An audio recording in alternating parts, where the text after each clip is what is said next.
This week, we take a frost run into an odd realm to hang out with a mutant in the year zero on episode 165 of Indie Game Riot.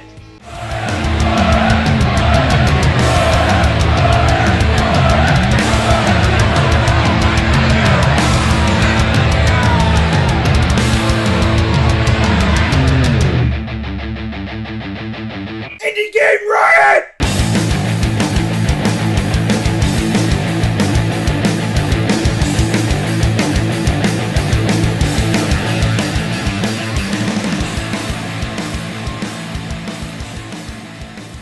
So what I think I'm going to do is, maybe for now, if I'm going to leave it record, I'm going to try and incorporate our stupid banter that we usually do in between, and kind of try and like smoothly incorporate it if that's possible for IGR. Maybe we'll do that, because right now this is totally a smooth incorporation of conversation. Not recording. We're actually incorporating a conversation about incorporating conversation, which is talk about meta. I mean, Metacast. when you said things were going to get a bit meta, I had no idea that this was the direction we were headed towards. What is podcasting? Apparently, it has to do with the smooth incorporation of conversation. Well, I'll tell you a smooth incorporation of conversation and what is podcasting. That's the conversation we're about to have right now. See how I'm doing it? This is amazing. And I'm calling it and ruining it because I'm calling it out. But am I really? Because now it's a humorful. It's humorful. Is that a word? Now it's humorful. It's a funny thing, supposedly, that I'm pointing it out because now we're self-aware. But are we really self-aware? Or, I don't even know what's going on. Or are we just really insecure?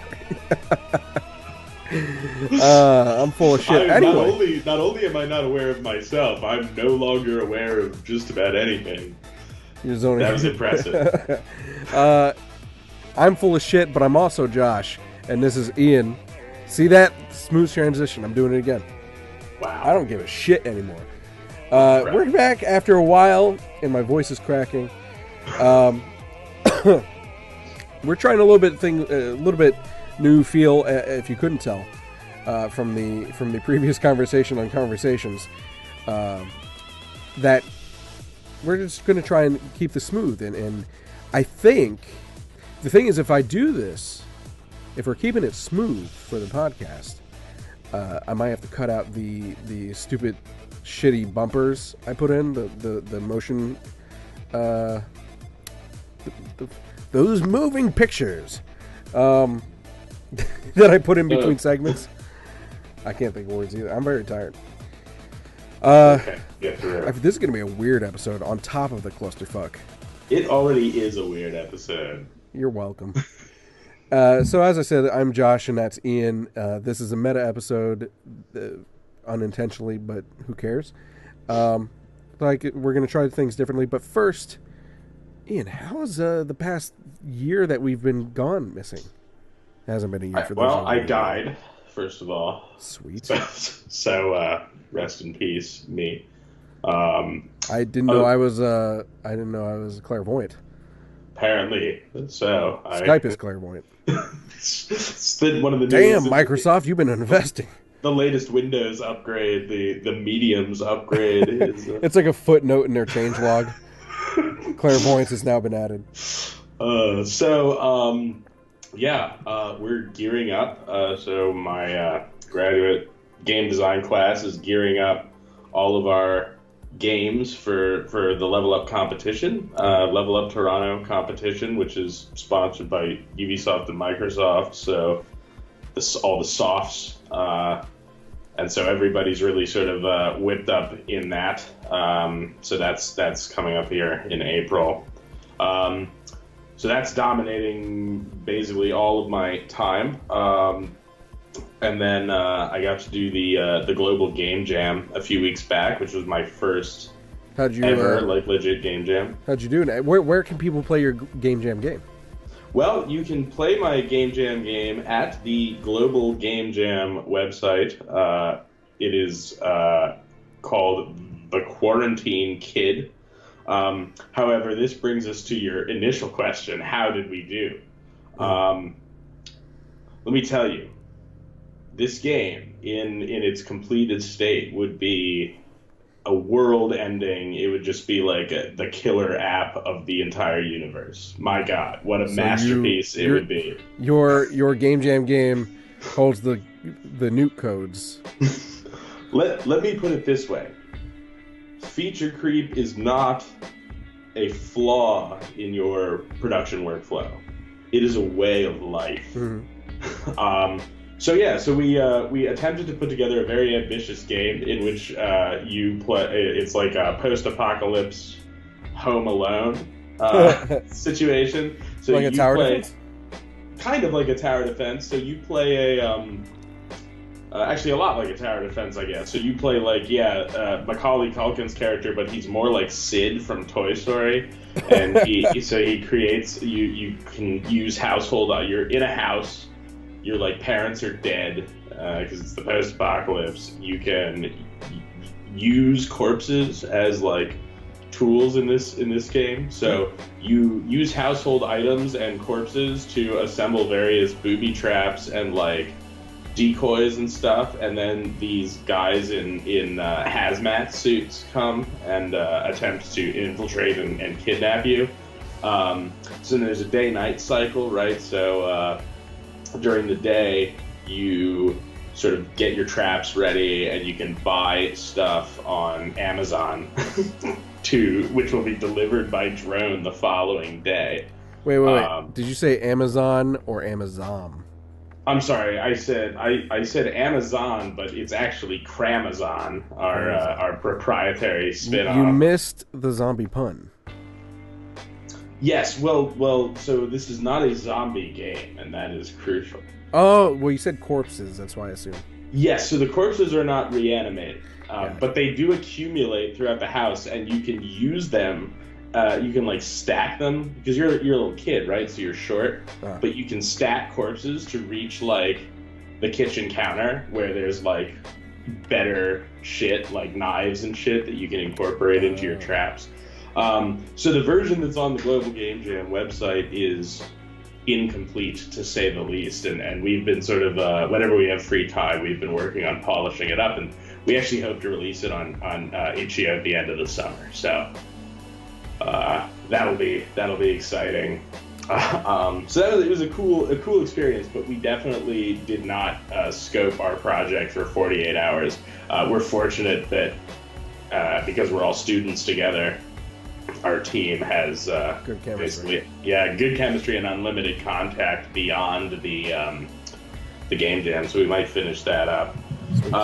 And then the last bit of news, which is a bit of shameless self-promotion. One of the games that me and some of my colleagues worked on, and that we're hoping to bring into full production, which is a survival horror game, is going to be featured on the CBC, which is the Canadian Broadcasting Corporation, I think.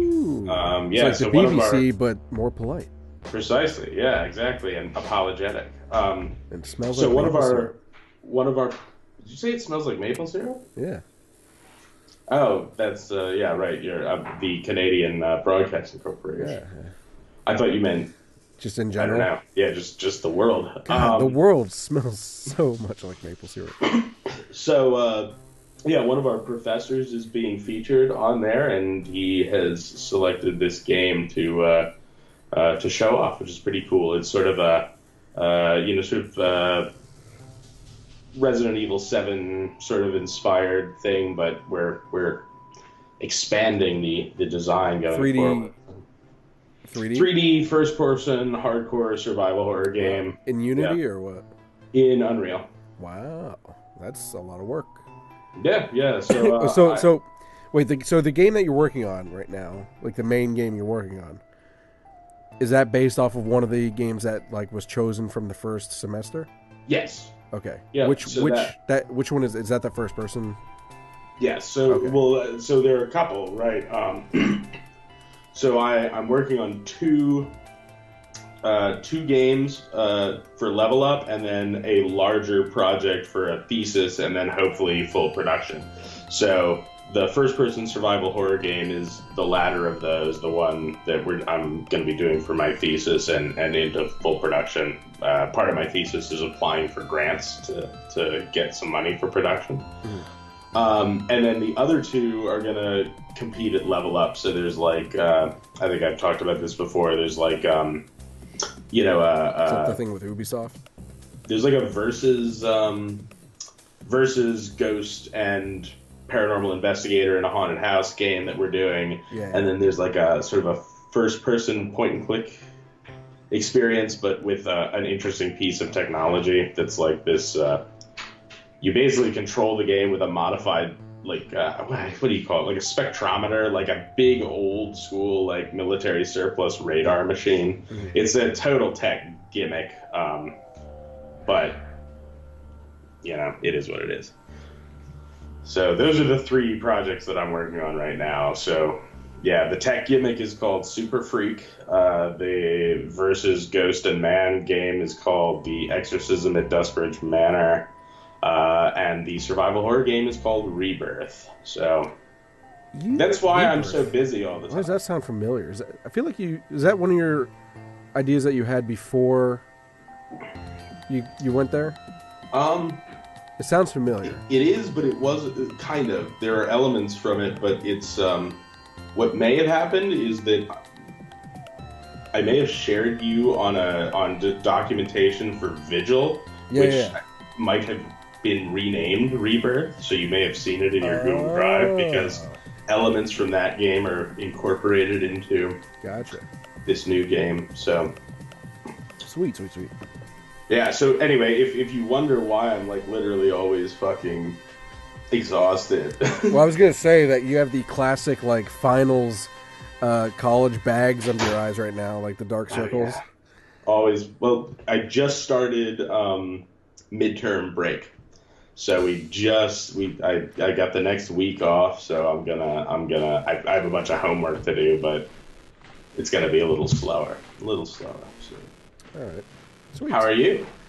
Well, a lot of the things that happened that we couldn't do it, the show was because of stuff happening with me. It was like first it started with like holiday stuff, and then there were sicknesses involved, and then you had schoolwork, and it was just a lot of stuff going on. I'm just now getting over a cold. I had like some voiceover work to do.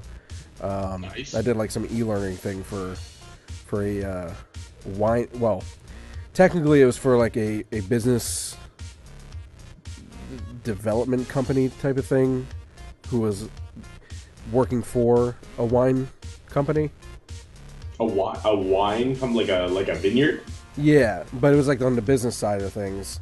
So they basically, it was like an e-learning thing for a program called A360.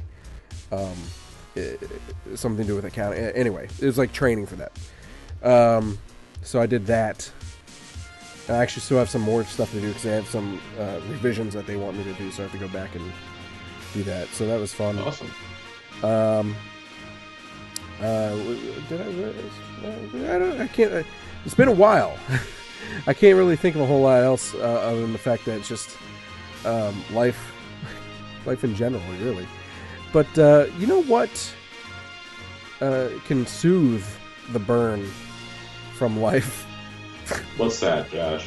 Is that an injection? An injection of sorts of the indie news variety, which is what we're heading into now. And based on our new thing that I keep bringing up because we're being self-aware, not self-conscious, so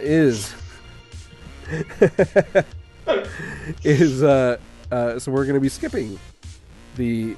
I think I'm more explaining for people who are like, why the fuck is it different? We're skipping the thing and just seeing how it goes. We're skipping the little video. I can't think of what the fuck... A motion graphics. Yeah, Thank you.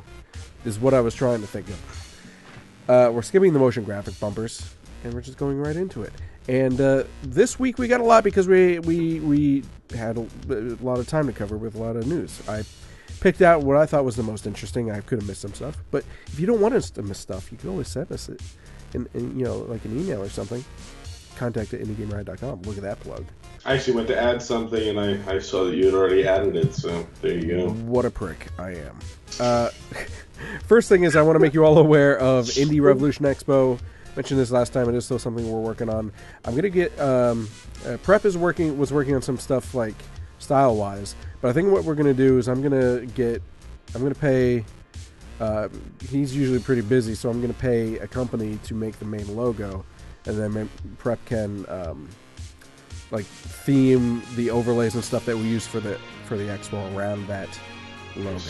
So I think that's what I'm gonna do.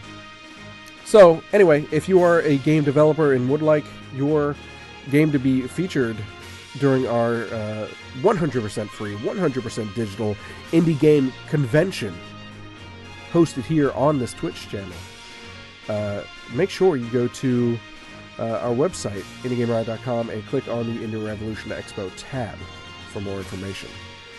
I'm slowly working on that. That doesn't happen until the summer, but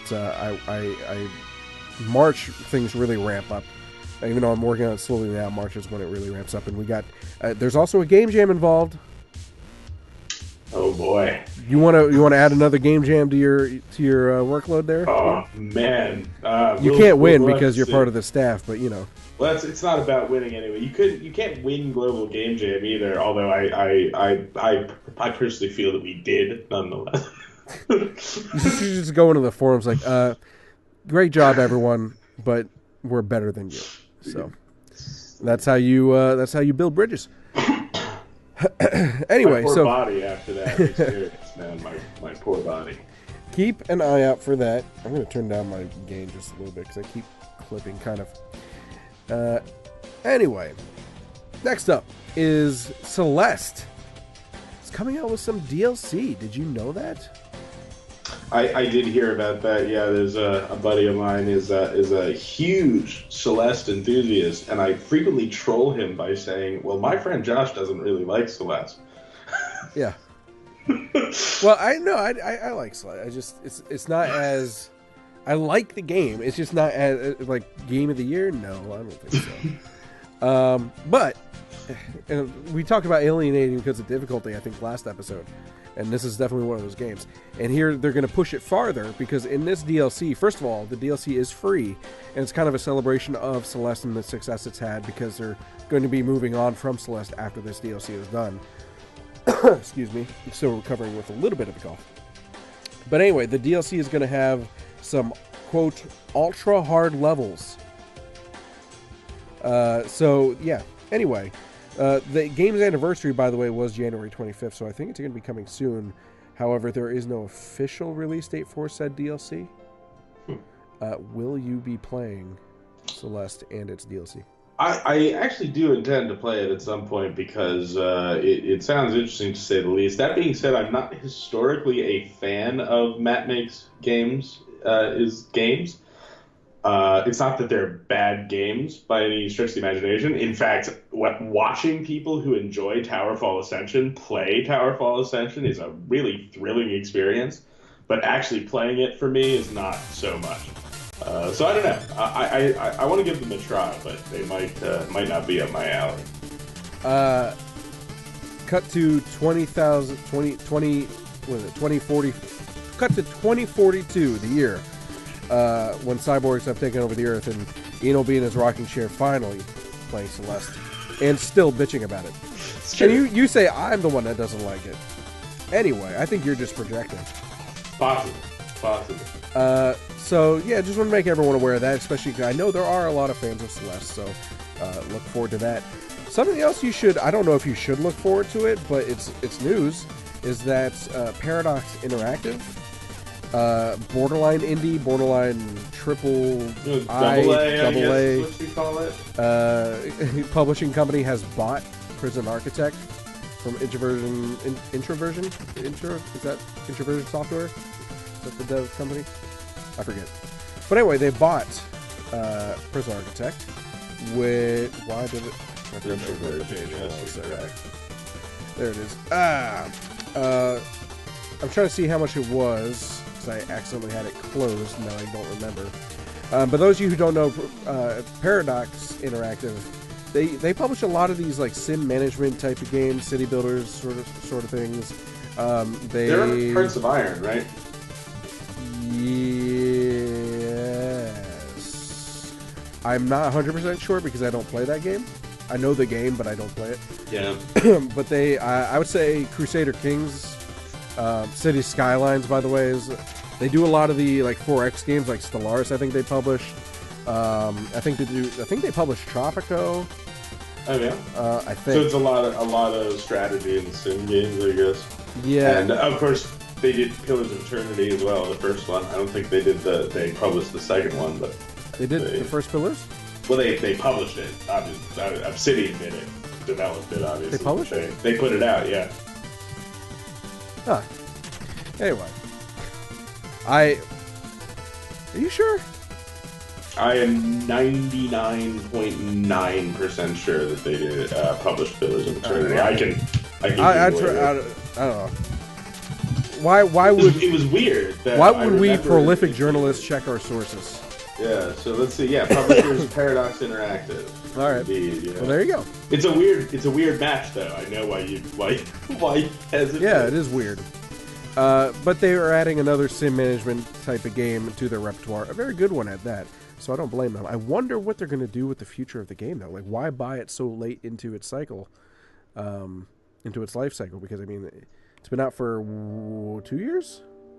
Fully? Yeah, well, from the sounds longer than that of this from early access, article, they're gonna spin it into a big old architect franchise. Are they turning it into a franchise, or are they going to continue adding to it like a Minecraft-ish type thing?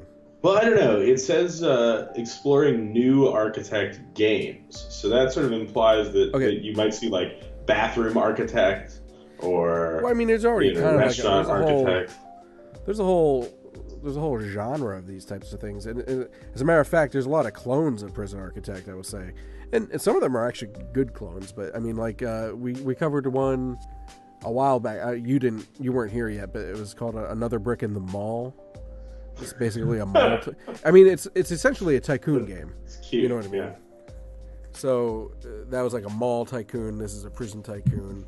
There is a game called Prison Tycoon, I think. So I wonder, like, where they're headed. It's, I don't know, something to keep an eye on, I guess. All right. So another thing to keep an eye on is Hollow Knight is getting a surprise sequel. Have you played Hollow Knight? I have not. Let's talk about Hollow Knight for a second. Is it as good as everyone said? If you enjoy Metroidvanias, which I do, I would highly recommend it. Nice. It looks gorgeous, like stunning hand-drawn animations. The art is fantastic. Beautiful design, yeah. I will say that I'm not the best person to talk to about if it's good or not, because Metroidvanias are not my main shtick. Gotcha. I am very picky and choosy about Metroidvanias. I have, however, played this one, and I do enjoy it. However, I think there are people that are like, this shit's like, I would rip off my dick and sell it in order to play this game again, type of thing. You know what I mean? So I take my opinion with a grain of salt. Is all I'm saying. Yeah, people thought they were getting DLC, and I guess they're getting a full blown sequel to Hollow Knight, and I believe it is called Hollow Knight Silk Song. And if you don't know anything about Hollow Knight, it's again a Metroidvania, platforming, puzzles, and combat. And there's a lot of backtracking and stuff like that. And there's some Dark Souls-ish like shortcuts, and it's pretty fun. Some boss battles, and you're essentially like these. It's like a universe of bugs and beetle people. I guess, and I don't know. I don't want to spoil too much of it. And we're also not really featuring it. I just want to let everyone know. So, but anyway, keep an eye out for Hollow Knight Silk Song. That was a lot of people's indie of the year when that came out too. So. Yeah, Hollow Knight, I think, is like, I don't know. People talk about it as though it's the finest indie game ever made.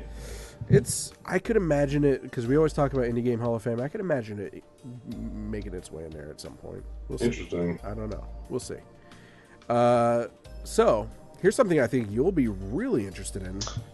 This is the one that I was going to throw up here, actually. There you go. You want to talk about it? Again, Go fucking Techno Babylon is getting a sequel. Hell yeah. What? Finally. And it's gonna be in 3D, which makes it, it looks like Wadjet Eye's first 3D adventure game. That's awesome. First of all, I will say Techno Babylon is probably one of the more underrated games that have come out recently from Wadjet Eye. I feel like it would be almost impossible to rate it highly enough without everybody in the entire world declaring what a great game it is. I was blown away by that game. I thought it was amazing. It is really good. How do you feel about the whole 3D thing? Because it's not like photorealistic graphics or anything. It's very Unity, and this is an early screenshot I have showing up here. But these, like, I've seen some 3D adventure games before, and they never, as good as the games may be, they're never like particularly pretty. Yeah. I mean, I played the 3D point and clicks that I played the most of were like early 2000s titles, right, and like late 90s titles. So those were not. I mean, a lot of times you have these like sort of gorgeously rendered sort of backgrounds with sort of shitty pixely character models. It seems like you'd be more stylized with 2D. That's as opposed to 3D. Yeah. I mean, it's one of those things that, like, yeah, it's not a make or a break for me by any stretch of the imagination. I know that the artist, the main guy behind Techno Babylon, is more comfortable in 3D.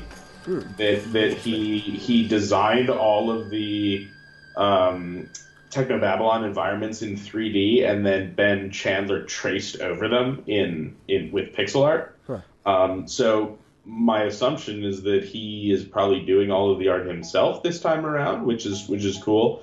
And if it has even half or 3/4 of the soul that the first game had, like, graphics won't bring it down for me at all.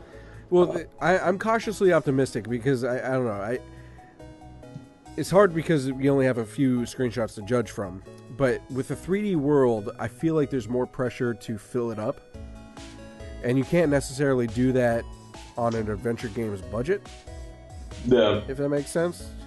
Well, the interesting thing is going to be whether or not, because like a lot of these, early 2000s, late 90s titles, they would use static camera setups anyway. Or even just sort of slight, maybe you have a camera that's in a fixed location, but it sort of rotates to pan, which gives a lot more control over the environment in that way. What about Tex Murphy?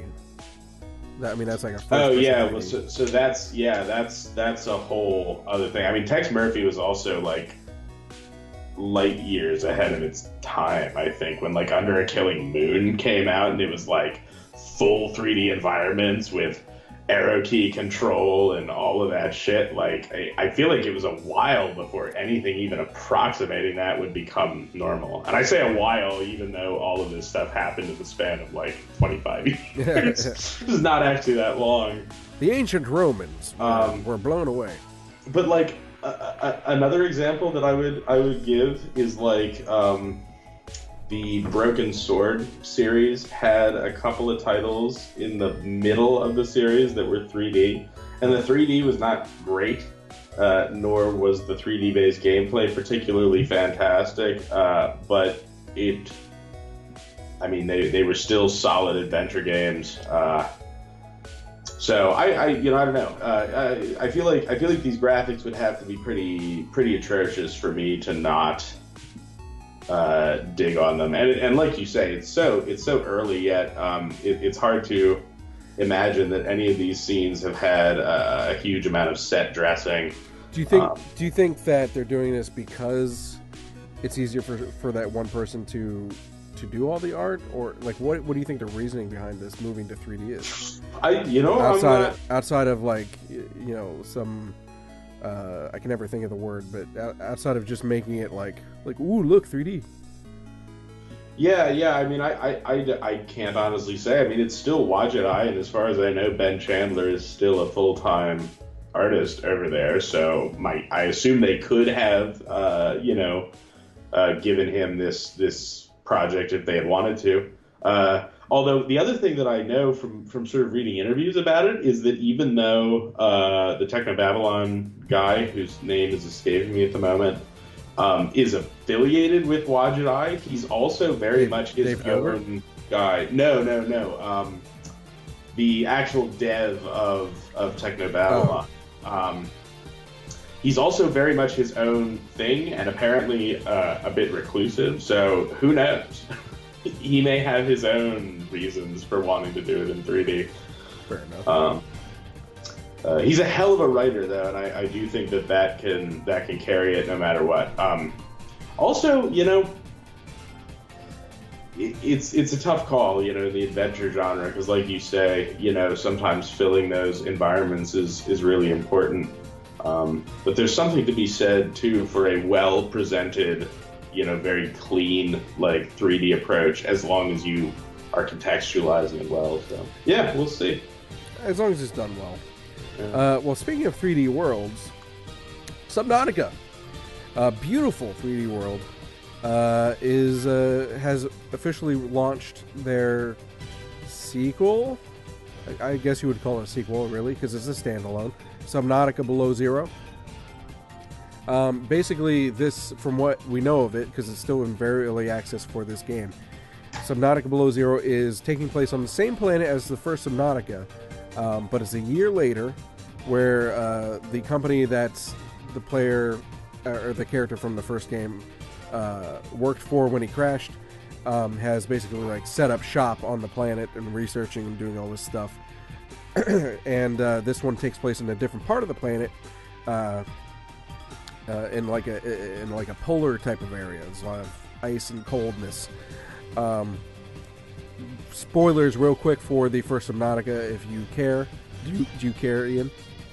Oh no, I haven't played it, but I'm pretty familiar with its premise and gameplay and whatnot. It also, so it's a year later, and this is after in the first Subnautica when you hatched the emperor, the Sea Emperor's babies, and they whoa.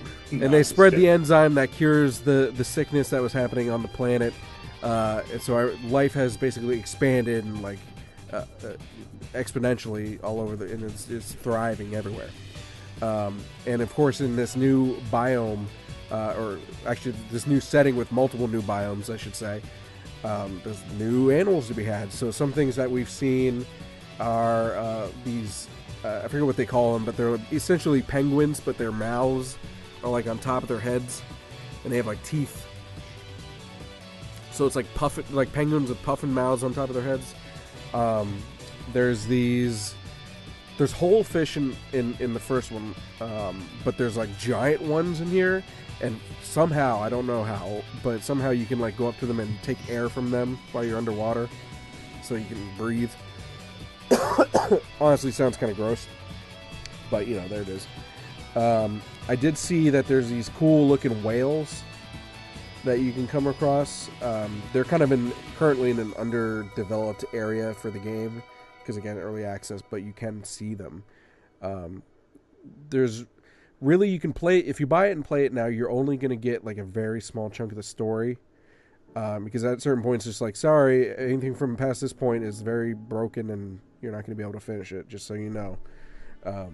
So just keep that in mind if you're planning on buying it, if that matters to you. If you'd like to buy it and follow it as it's being developed, then that's cool. If not, you might want to wait, because there's not a whole lot. I don't even think you can build in this one yet, because from what I've seen, you can get the builder tool, but you can't build, or you can build, but you can't power the base, because I don't think there's any way to get a blueprint for solar panels or anything like that, as far as I know.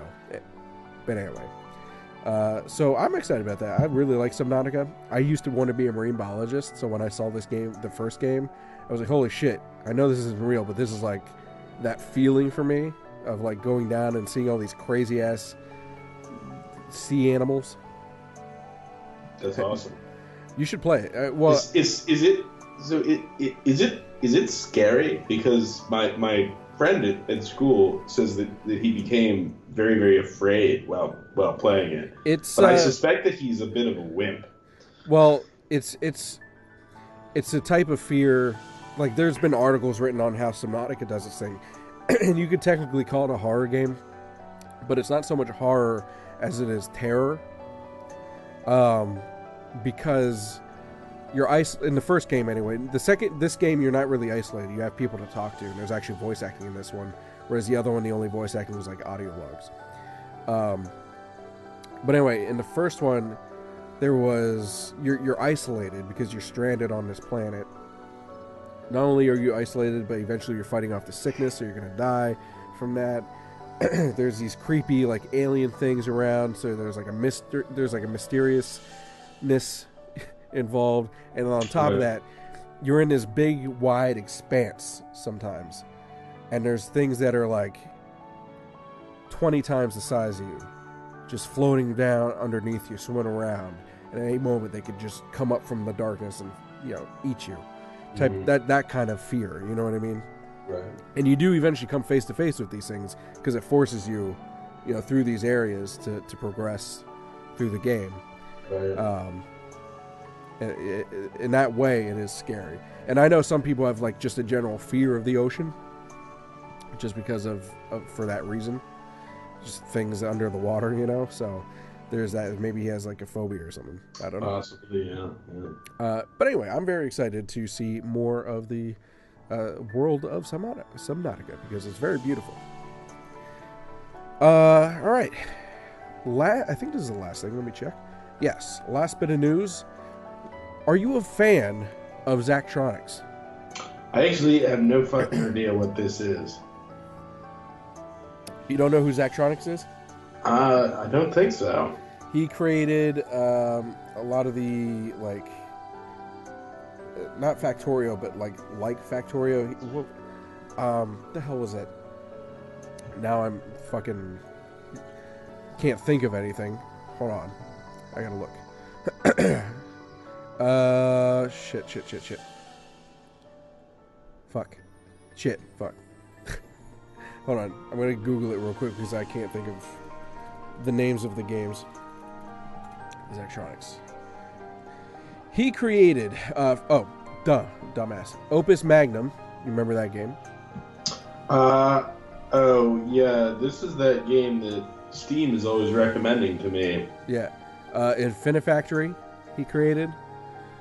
Space Chem, those aren't the only ones he created, but they're like the more well-known ones. He's done a whole bunch of other kinds of games too that are like just he did like some educational games and things like that, but he does those kinds of games where it's like assembly line, like you what's the word I'm looking for, efficiency, like creating these like efficient systems and really complicated things. Mm-hmm. That sort of stuff. But anyway, if you're a fan of his, he is doing a Kickstarter, which, by the way, has smashed its goal, but you can still, there's still 11 days at the time of this recording to back it and get in on the perks. But he's publishing a book called Zach-like, a game design history. So it's a book of behind-the-scenes design documents from his games. And this guy, like, just based on his game design, it's pretty impressive, some of the things he comes up with, like in the mechanics that you can do, and because in order for other people to make these cool things, he has to have thought of them essentially first, of all these cool things and like how to do it, essentially. So there's like an engineering brain behind that, and it's just you get this sneak peek into his thoughts. He has pictures on the Kickstarter of some of like the images he's drawing and thoughts behind it and all that sort of stuff. It's just a really cool sneak peek into it. There's only 2 tiers of rewards. You can do $20 and you get a paperback copy of the book, or you can do $100 and get 5 paperback copies of the book. So you get to save $20 on one of those books. So in the book, it contains annotated design documents for all major Zachtronic games, all the way from the Bureau of Steam Engineering to extra punks, including almost all individual puzzle design sheets. So it's kind of cool too as a dev, just seeing, because you showed me the design docs behind Grim Fandango. Yeah. And it's super enlightening, especially if you are a dev. There's never before seen sketches and design documents for a bunch of games that they worked on, but never made. So they had games in the process called Miniatures, The Second Golden Age, Project Typhoon, etc. There's some weird design exercises, so that he did in order to get his juices flowing for game design. So he made like fake Pokemon cards, for instance, as one of his things, which is pretty cool. And a small variety of one-off pencil and paper puzzles that don't belong anywhere else. So he has just puzzles that you can solve in there that he thought of, because he has that kind of mind.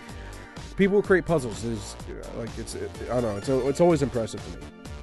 Anyway, it's 400 pages of stuff, so you get your money's worth. $20, it's not too bad, considering what it is.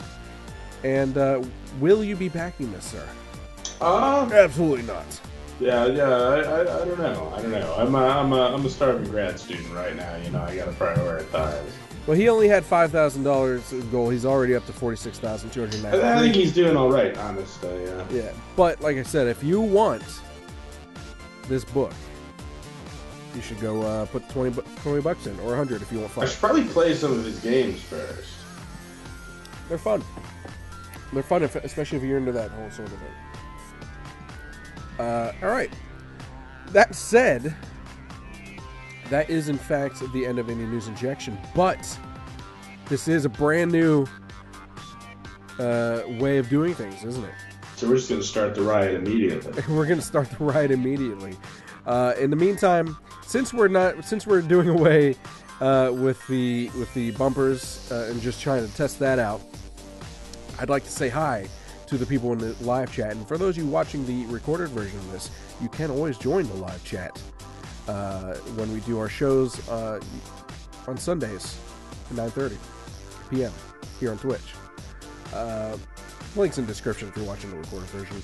But thanks to some new names, Brim Zawa and Zanikiber. That actually kind of sounds familiar.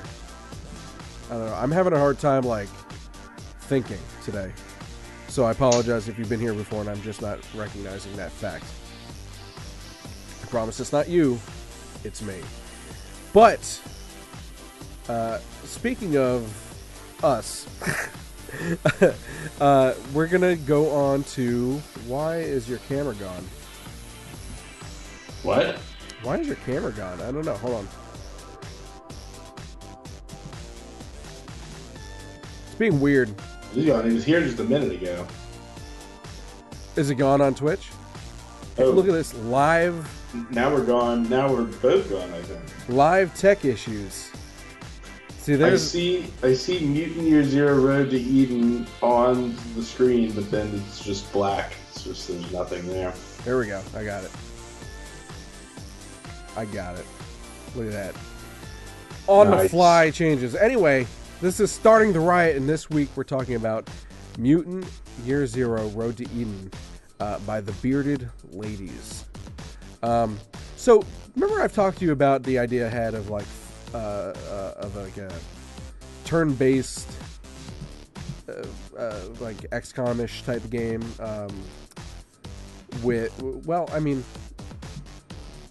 but without the constraints of you can only move these many squares away is what I was thinking of. So like an XCOM game where movement is free? Essentially. It's not quite that free, but I'm trying to find a good way to explain it. You'll probably be able to see it if the video gets to the combat. But anyway, it's similar to an RPG, like a CRPG, when you first start off.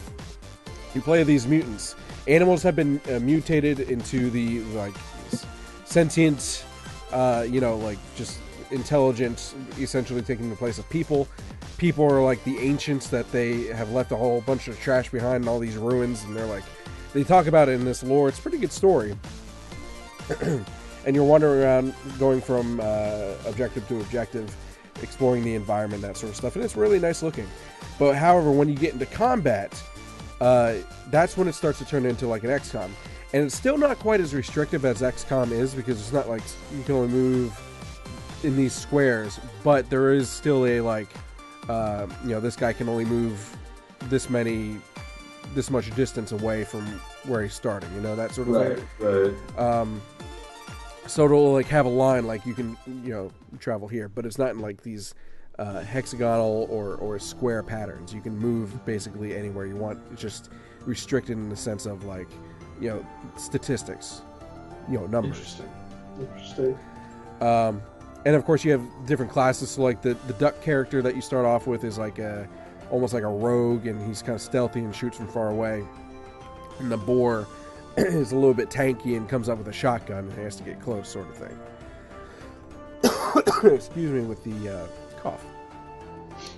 And now I know you're into narrative. I know you're into RPGs. I don't know how you feel about the XCOM-ish type of thing, but I personally think you would like this game a lot. Yeah, it's funny you should mention that, because I was very not into tactical turn-based, and then I played all 3 of the newer Shadowrun games in the space of like 2 weeks, and now I'm a convert, and so this game looked like it would be pretty fucking sick. And here's some combat on the screen, by the way. It is pretty fun, and it's not exactly turn-based either. I'm pretty sure. I think you can pause it, but it's for the most part it's real time. So you have to move the characters around when there's enemies there. So if you happen to be in the line of sight, like if you're moving one character and the other character happens to be in the line of sight, then shit goes down, right? However, once they notice you, that might be more turn-based. It's been a little bit since I played.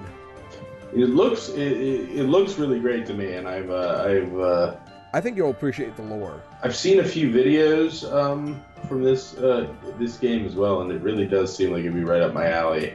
So I will be wishlisting it post haste. I think you'll be really into the lore as well. I know there's some other characters, like there's a fox who I think is an assassin. There's like a human type of person that joins, but she's kind of messed up looking, so maybe that's kind of part of the story. I didn't get that far. That might be part of the story where like, oh, we discovered a human, because they think all the humans are, not humans anymore. Right. It seems like maybe if they're like ghouls, kind of like Fallout-esque. Even though this isn't I don't know if this is like radioactive or not like Fallout, but you get the gist. Mutants, humans are gone, animals have taken over. Yeah. That sort of thing, and now they are fighting. I get a sort of Beyond Good and Evil vibe off of it too. I guess it's the sort of anthropomorphic animal. Yeah, it's just, I think that's more the aesthetic. Which I have nothing wrong with that. There could be some inspiration from that, who knows? Well, the alternative is that they took inspiration from Howard the Duck, and oh, Jesus. I wouldn't want to. Well, let me check if there's a guarantee of duck tits. Oh God. I wonder if any kids watched that thinking, "Oh, look, puppets," and then got very, very confused and upset. Maybe. I mean, I watched it as an adult and got very, very confused and upset. So. You just go to your girlfriend. What is life? I don't. I encountered a person a couple of months ago who tried to argue that was George Lucas's finest film, and at first I thought it was a joke. At first I thought it was like being ironic or something. Anyway. I mean, outside of Star Wars. The first Star Wars, did George Lucas really, like, is he a good director? I think he's a better director than he is a writer. I don't know. The only other 2 movies that I can think of, aside from Howard the Duck, right, is American Graffiti, which is an okay movie, and THX 1138, which actually is really cool. Didn't he have something to do with Donnie Darko? Oh, he probably did. I don't know. But Richard Kelly, the brains behind that, he's a piece of work in and of himself. Well, I mean, it is kind of a pretentious movie, isn't it? Yeah, it is. It is. It's funny. I can't stand that movie, but I really like his follow-up movie, Southland Tales, even though I think it's objectively garbage. I love it, unironically. Everyone else on the entire planet absolutely hates it. Right. But I like it. It's Dwayne "The Rock" Johnson, Justin Timberlake. There's a musical number. Like, it's 3 hours long. So for some... I discovered why your camera is not working on the thing. It's because for some reason it just decided to switch to watching, like, there's like a minimized version of your camera. Okay. So let me I don't know why, because on the not live screen that I have to edit with, it's still using the regular page. So I don't know what the fuck. Worst case scenario, can you just like put like a stick figure like rendition of my face up on the screen while I talk? Let's see if this works. Hold on a sec. Nope. Fuck me, man. I try and do it live, and then the shit's like, fuck you, man. Right, of course. The first night we try a more free-form approach, everything falls apart. Sigh. Anyway, sorry for the lack of camera. I don't know what to do about that right now, but we're going to move on. You know what would make things better? Would that be a little peep? A little peep show. Little peep show? A little peep show. Yeah, this week on Peep Show, we're talking about Odd Realm by Unknown Origin Games. So, Odd Realm is a top-down... I think it is made 3D, but it's top-down. Voxel-based... How do I explain it? Voxel-based, like, farming, Stardew Valley-ish type of game. It's hard. I'm trying to think of the best way to explain it. Yeah, and I actually spent quite a bit of time researching this game in preparation for this show, coming up short of actually playing it or watching any videos of playing it, and just based on what I've read, I'm still not exactly sure what. There's a lot of things crammed into it. Let me. Okay. Well, first of all, there's different races in this universe. So there's like the human type. There's like an orcish type, the elfish type, the purple skin type, and the skeleton and the skeleton type. This is a game that you have to experience, I think, by yourself when you play it. It's very hard to explain. There's different what's the word I'm looking for? Biomes in the game too. You know, like there's forest, beaches, deserts, valley, all sorts of stuff. And so you can settle these areas, and you can, or you can just kind of travel through them and try and find things to have, treasure. You can also there's a little. You can build a settlement, like I said, and you can. I think there's like a dwarf fortress. I was wondering if this was similar. Dwarf Fortress is something I have not played. It's also something that's so massive that it's difficult for me to conceive of what it might be like. But I was wondering if this is similar to Dwarf Fortress. Yeah, I think there's Dwarf Fortressness to it. So you can build your settlement, and you can actually build your settlement on top of the land, or you can actually dig down and build it below. And Dwarf Fortress kind of did that. So you know, you can see where that inspiration comes down from. There is an ominous warning on the website that says, just make sure not to dig too deep. And I'm actually not sure what that means. But don't do it unless you want to find out and tell us, because that'll be interesting. Again, you can loot as you're traveling through areas. You can craft stuff because, of course, survival. But you can also steal or trade with other people. And, yeah. There's kind of a cool trade screen too. There's a little bit of a level up. You can level up with the loot and stuff like that, and there's a whole just mishmash of things involved. So did you say that this game is actually 3D? It's just sort of made to look as though it's 3D? That's my that's speculation for me. I will say that it's because it's top down and there is depth because you can go into the ground. So I am assuming that it is made 3D for ease of mechanic, if that makes sense. Yeah. It's I mean technically it would have to be 3D even if it's like flat, even if they're doing flat layers on top of everything. Right. So there's some sort of Z layering, Z-axis layering, so to speak. But right.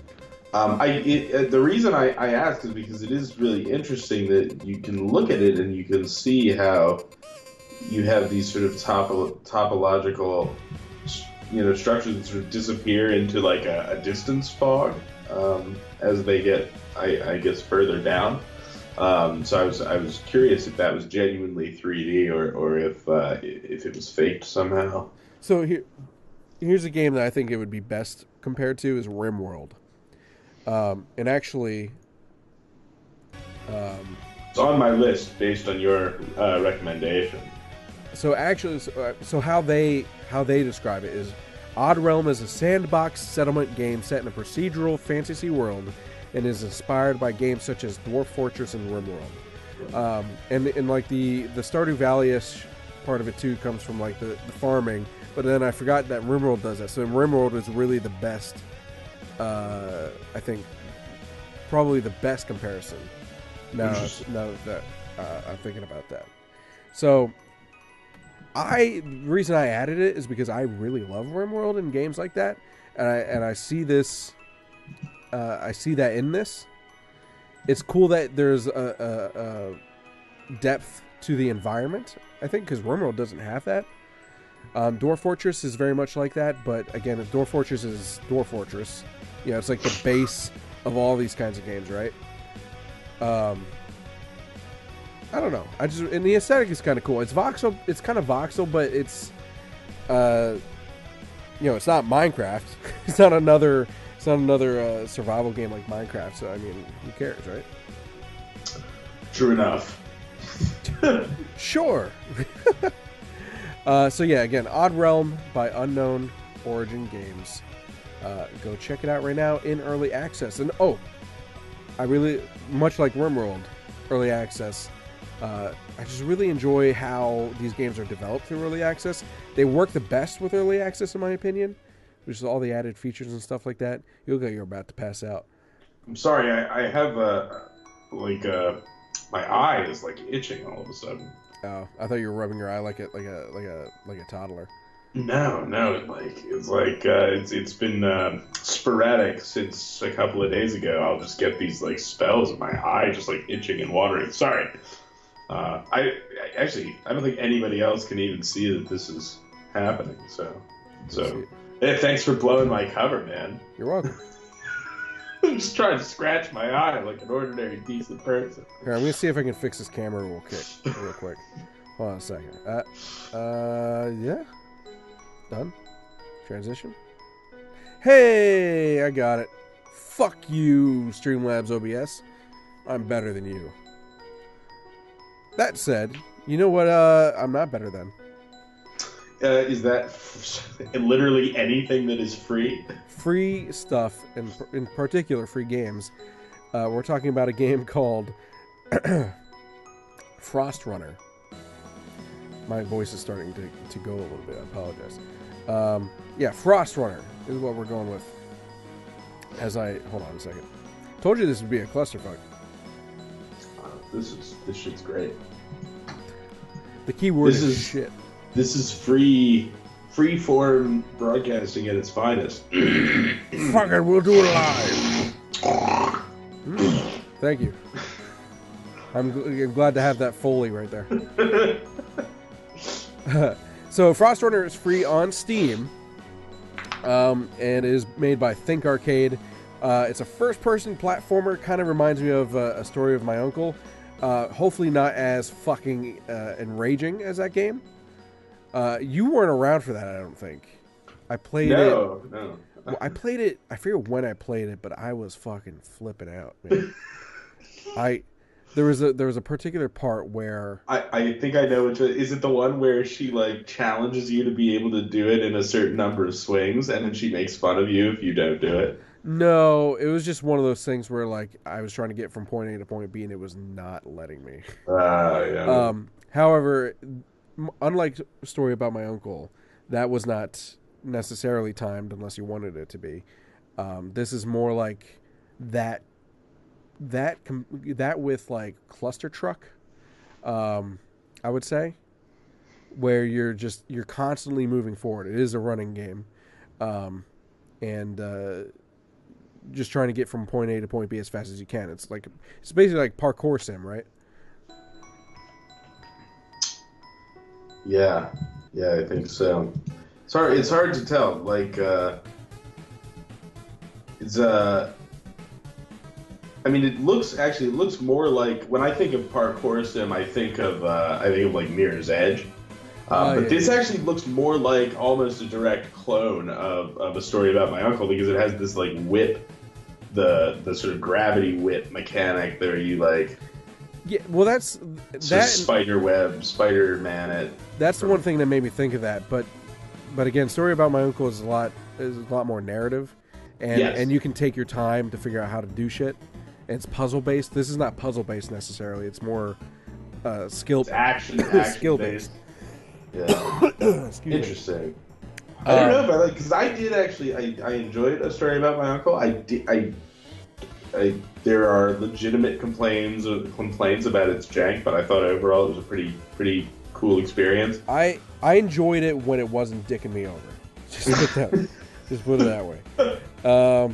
So in Frost Runner, there's actually 36 levels that you can play, which is quite a bit for a free game, I would say.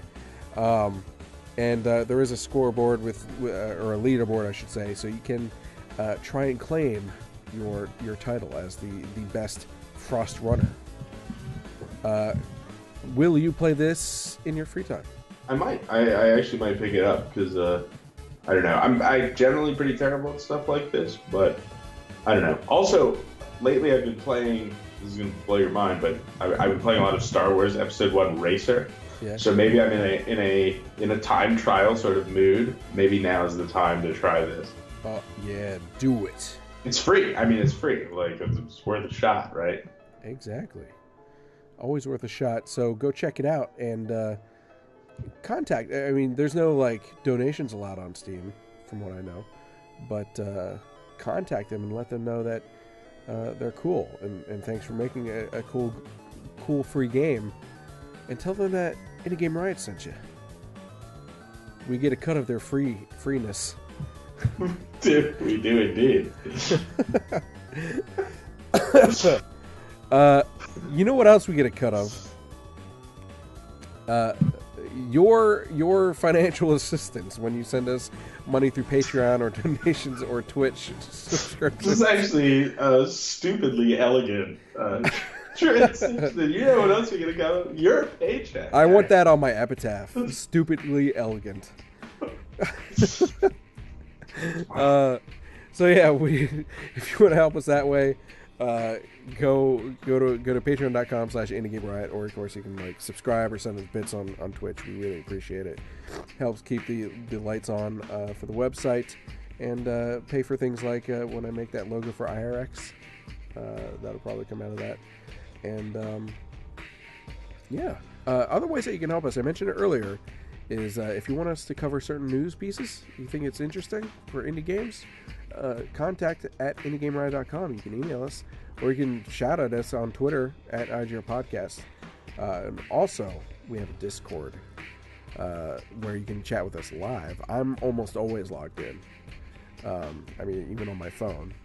Ian looks like he logged in, but he's probably, I don't know, whacking his dick against a keyboard to make a game or something. Actually, I don't know. Discord was treating me all right for a little while there. It was like giving me all my notifications and everything. But. It is a little weird with notifications, I will admit that. But there's a cool community of about 100 people right now on our Discord server.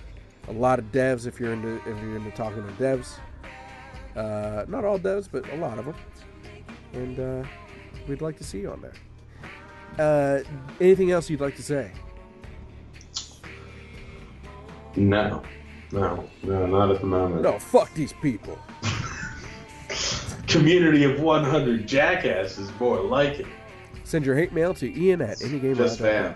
Just Vance. Actually, I was hoping that Vance would be here tonight because I noticed he was playing Magic the Gathering Arena the other day, and that thing has spread like an epidemic through my class. I've not fallen to it. I do not play Magic the Gathering Arena. No. I can't get into Magic because I just can't keep up with the shit.